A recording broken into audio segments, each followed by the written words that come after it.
Hey friends and family, my name is Skylent. An up-and-coming expansion for Guild Wars 2, my favorite MMORPG, End of Dragons, finally just got a new cinematic trailer, as well as new screenshots, new gameplay footage, new information, and just stuff and things. I want to throw it at you, but right now we're going to play the trailer in its entirety, the new expansion's cinematic trailer. Let's go.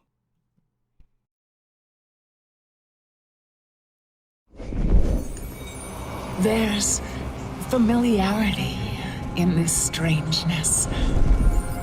Like a song half remembered, a tune without words to carry it. I know you, and yet I don't. You will soon, little one. Who are you talking to? Just an echo in the mist. A possibility. Look around us. Your children would be trapped in the past, if not for me.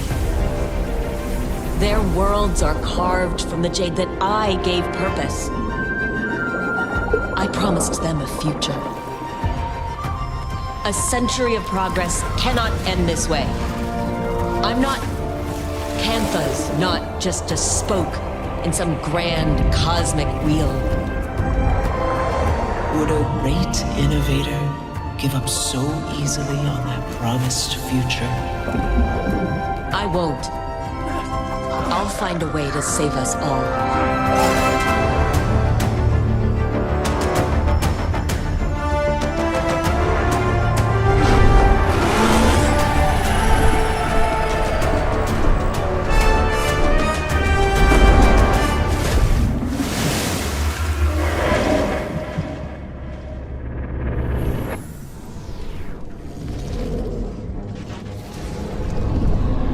The future is out there.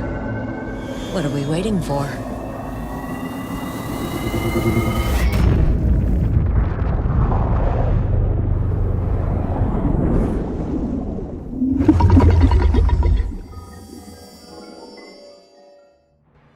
So with the drop of this new trailer, we also have some revelations in a stream. It was like a 2-hour stream. I skimmed through it, and while it was super awkward, definitely can talk about how this whole experience is nowhere near the caliber of Albion Online or Final Fantasy XIV or most other AAA MMOs. Well, in the end, the actual gameplay is kind of what matters a little bit. I mean, actually, you know, hyping up people does matter, but that's my job too, so. But what we got to show for it is not really that much, but I did want to shout it out. I wanted to talk about it. So, got a couple bullet points. Let's go ahead and run through it for those who are brand new to Guild Wars 2, to this expansion, and then obviously let's elaborate on all the things that we just found out. So firstly, Guild Wars 2 is designed in a way with its monetization where you buy the expansion and you buy all expansions. The game is like $50 and then that is it. You have the free-to-play vanilla game, which runs all the way up until you have to stop at Heart of Thorns, but then you don't just buy Heart of Thorns and Path of Fire and then this new expansion, you just buy the expansions. That's it, you get everything. The game will always be $50 for the full expanded game. But then again, remember, it's also free to play for what used to be the entire vanilla experience. Also keep in mind that the expansions are horizontal progression for the most part, and while there's some exciting stuff in a lot of these expansions, if you just kind of want to skip one and just kind of do one specifically, you totally can do that. Each expansion adds maybe like a new accessible class, definitely new specializations for your classes, which can change the role, can change the game to an extent for each of these classes. It gives you a new weapon to use for each of them and a new ability bar. So yeah, basically almost sometimes it feels like a whole new class. And then each expansion also expands on mobility, like you get a glider or you get mounts, or who knows what's going to happen. You are going to get a mount in this new expansion, but then also, oh yeah, we're going to get boats. That's true. So there's a lot of different things that feel and vibe totally differently between each of the different expansions. And this newest one, the theme is going to be definitely like Asian, like Chinese influence especially. And then apparently uniquely to this expansion, each of the individual zones themselves will also be quite varied, more varied than in previous installments. But alright, specifically to End of Dragons, what are we going to be doing? We're going to Cantha. Cantha is going to be this historic Guild Wars 1 continent that has a lot of story, literally, and there is a lot of like fanaticism for this. So a lot of people are going to be jumping back into Guild Wars 2 with Cantha, and apparently it's gorgeous. I mean, I think it looks really good, and it's something that I'm very interested in myself. I'm getting into a lot of Chinese animation, Chinese novels, and overall just Chinese mythology, just having fun with it, and I'm just like very interested in historical China and then Chinese inspired games. I'm even playing Sword of Legends Online, which I said I wouldn't, and yet I am. I got a key and then I'm playing it now. So I do like wuxia and kung fu kind of stuff. Not to say that this game is going in that direction actually, but there is going to be a tremendous amount of Asian and especially Chinese influence with this expansion.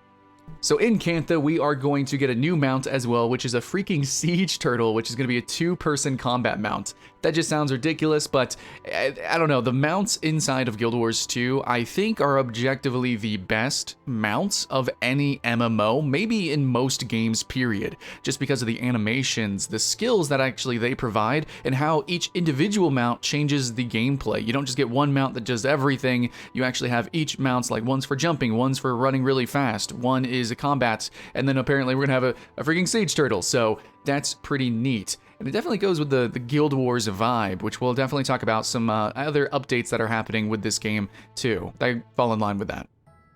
But with the turtle theme, we got fishing. Fishing is happening. A lot of people really love fishing in games. Personally, I think Black Desert Online does fishing the best. And look what Guild Wars 2 got inspiration to do. They even have skiffs or boats that then will allow us to traverse the entirety of Tyria in a different way now. There's tons of rivers and open areas and fishing, and apparently there's going to be tons of fish to run around and find out. And if you've ever played BDO or maybe a few other games that really focus on fishing and finding rare fish and the skill set of that and just hanging out with friends and being able to do it cooperatively, yeah, it's pretty rare. Doesn't exactly happen, but when it's good, it's good. And if you know, you know. Guild Wars 2 seems to be like, all right, if we're going to do fishing, we're going to do it well. And this is the first time that they've added like a big fat profession like this, and I think it's going to be, I don't know, incredibly refreshing for the game for a lot of players.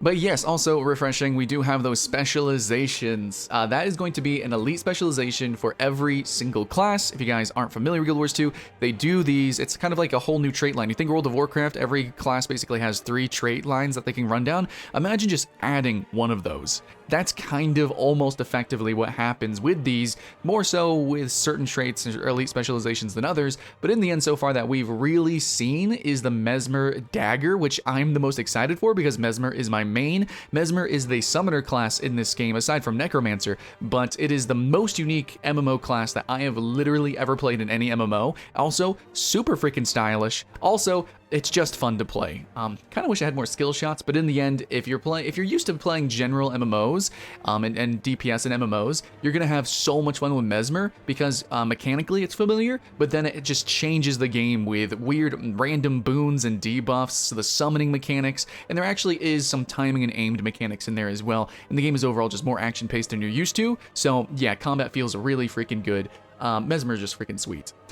And for those who do know Guild Wars 2, we also are going to get brand new legendary weapons. This is sort of the end game of Guild Wars 2, where you try to Easter egg hunt and do this really long, grindy sort of like progression of crafting that you eventually get the most stylish, the most epic, the most intense, visually spectacled weapon in any MMO. I mean, everyone knows the freaking space sword that they got, right? So we're going to see a bunch of stuff. Apparently, the theme is going to be more focused, though, Asiatic, so I think that's going to be really cool. I'm excited for it. I just really like the Easter egg hunts of Guild Wars 2. But almost everything in Guild Wars 2 is an Easter egg hunt, keep that in mind, and so they are going to further expand that.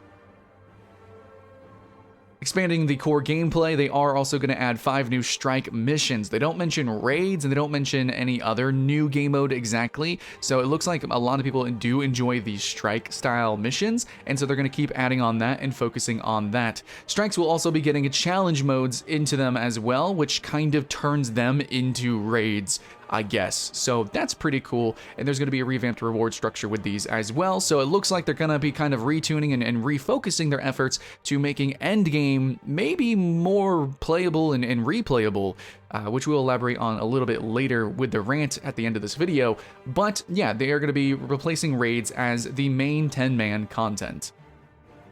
And then finally, we do have a brand new guild hall, which is going to be set inside of Cantha. So this kind of, it's like housing, but it's like guild housing. And there's actually a ton of features with this, which like would take a whole video to explain. But if you do want to see more information on Guild Wars 2, probably the best source is a YouTuber called Wooden Potatoes. That guy's got it all: lore videos, secrets videos, and of course, deep information, tips, tricks, all that kind of stuff. Just a lot of fun stuff, all specifically on Guild Wars 2. He's the best YouTuber for that. But you can also subscribe to me because I will be covering this expansion specifically, which is actually going to be launching February 2022. And before then, I'm actually going to do a full Let's Play, and I'll even invite you. We're going to make a guild and run all the way through Guild Wars 2, starting at the end of the year, December, probably around my birthday, December 14th. We're going to jump in because that's kind of how I want to spend it. That's how I want to spend my 30th year. I'm going to start it with you guys, and we're going to make a guild and play Guild Wars 2, my favorite MMORPG. But if you're like me and you're jumping back into the game, you already own the game, the price is going to be $30. So you do have to expand with $30. But if you're totally brand new and you want to get all the expansions and everything, and you're still just playing as a free-to-play account, then it's $50, and then you get, you get it all. But alright, let's talk about some stuff for nerds. If you have played Guild Wars 2 or tried it out, which you absolutely should, you might have noticed that maybe in the most intense situations, which is the easiest to kind of encounter inside of Guild Wars 2 versus other MMOs, giant world bosses, world versus world is immediately available, all this crazy stuff, crazy action combat, giant fireballs and magical spells being thrown everywhere, pretty freaking nuclear bombastic. Yeah, so basically it's very easy to find yourself in crowded giant cities or whatever, in situations where maybe you notice the performance isn't as good as the game looks, and the game is stylized, and the game actually in many ways does look very gorgeous, and I think modern, it looks at least comparative to maybe Final Fantasy XIV or Elder Scrolls Online for sure in my opinion, but you know, all those MMOs are still a little older and they kind of run a little bit better, it seems sometimes. But Guild Wars 2 is getting a new update. DirectX 11, finally, that's basically just going to be a huge optimization push. And apparently, even though it's a little under the hood and it's a little just kind of vague that they've talked about it and sprinkled it in the stream, they did mention that there's going to be brand new technologies that they're going to be utilizing in order to kind of create new gameplay encounters, or it's going to allow them to make maybe bigger and better encounters in this game. There's actually a lot of videos of people speculating, of course, because World vs. World is getting a slight refocus and retuning now, but now, of course, also with the performance enhancements and stuff and things, it might be, Guild Wars 2 just might be a big World vs. World game once again. If you guys weren't there for Season 1, it was so hype. You know, servers were really actually, like, literally esporting and tournamenting and trying to do their best to be the best World vs. World server, and it was so much fun. Oh my god. But now I think we're going to have bigger boss fights in the open world. We're going to have longer dynamic event chains. Possibly raids are going to be able to be more spectacled. And then, of course, another focus on World versus World. Season 1 kind of floundered a little bit, if you allow me to rant on that. Season 1 was amazing. It was incredibly ambitious. Every other month, basically, was this whole new event that was temporary and literally never repeated. The whole world changed. We had cities crumble and be rebuilt entirely anew. It was crazy. It was insane, actually. And yeah, no, they hemorrhaged money and it didn't quite work out that way. But also they spread themselves too thin. They try to make the arenas and battlegrounds an esport. They, you know, obviously were doing this living story thing, but maybe they pushed a little bit too hard with that. They didn't have an endgame rating proper, though they did actually have a lot of inspiring mechanics that other MMOs developed alongside them. But in the end, Guild Wars 2 Season 1 was a tremendous amount of fun, but now that we know what people actually play, such as it looks like people did like World vs. World, that made it unique, and people really do like these big open world fights. They have been returning some of them, they have been redoing those seasonal events, and at the same time, it looks like they're investing in the technology to bring Guild Wars 2 to a modern era and get people back in the game, and then to start taking it more seriously as an MMO. This is, in some ways, a soft sort of relaunch of the game, I think, to where they're going to make it more of a games as a service. Is this going to be the last expansion proper? I don't know. It's probably going to be the final expansion that completes this current story arc. And then the future of Guild Wars 2, I think, is actually much brighter than people think. Ever since the game launched, everyone has always said, oh, Guild Wars 2 is dead. Because Guild Wars 2 is designed in such a way that when you buy it, you just kind of, that's it, one and done buy it, you play it, and then you sort of beat the game. And there is Easter egg stuff that you can play. There is seasonal events, which are amazing. Even Fortnite has been inspired by it. You know, it's still just a game that you kind of come back to. It's a really good B MMO, but it hasn't really kept up the expansive, you know, end game pace that we do see in games like World of Warcraft. And speaking of that, actually the Mythic Plus, you know, scaling difficulty stuff and things, that was sort of inspired by Guild Wars 2. And if you're wondering about Final Fantasy XIV, holy crap, so many mechanics, but mainly the Fate mechanic, which is just like a really poor man's version of dynamic events from Guild Wars 2. So Guild Wars 2 even inspired WildStar and a ton of other MMOs. It was so influential, and yet people kind of don't give it the credit that it deserves because it doesn't exactly fill in that niche of like what people expect from an MMO, which is just a hardcore grindathon. Even though it can be grindy, it is entirely designed around just running through the dungeons, running through each of the different, or I guess riding the different rides of a theme park. And so I will end this video by saying that basically Guild Wars 2 is the ultimate, actual, legitimate theme park MMO with tons of different rides in different areas. In fact, it is the Disney World of MMORPGs. And we're getting an entirely new area to the theme park, right? Just like a whole new Asian themed section and zone with its own unique rides and stuff and things. All right here with End of Dragons. We're going to Cantha, friends and family. And so that's pretty much all I have to elaborate on. It looks like the game's going to refocus. It looks like it's going to be better serving us as consumers who enjoy Guild Wars 2 and what makes it competitive and fun and expansive. It looks like it's going to be a proper games as a service with this new expansion. And at the same time, for those who just play it one and done horizontally, it looks like there's going to be a fun adventure waiting. Still a little bit vague. We still need more information, and I'll cover that as this comes out, as well as other online games that you can play with friends. So if you're excited to play with me, come December, we're going to be running through the expansions, and then February, we're going to run through End of Dragons. Definitely get into the Discord, subscribe, all that good stuff, and keep that hype alive. But much love, friends and family. My name is Skylent, and I will see you in the next one.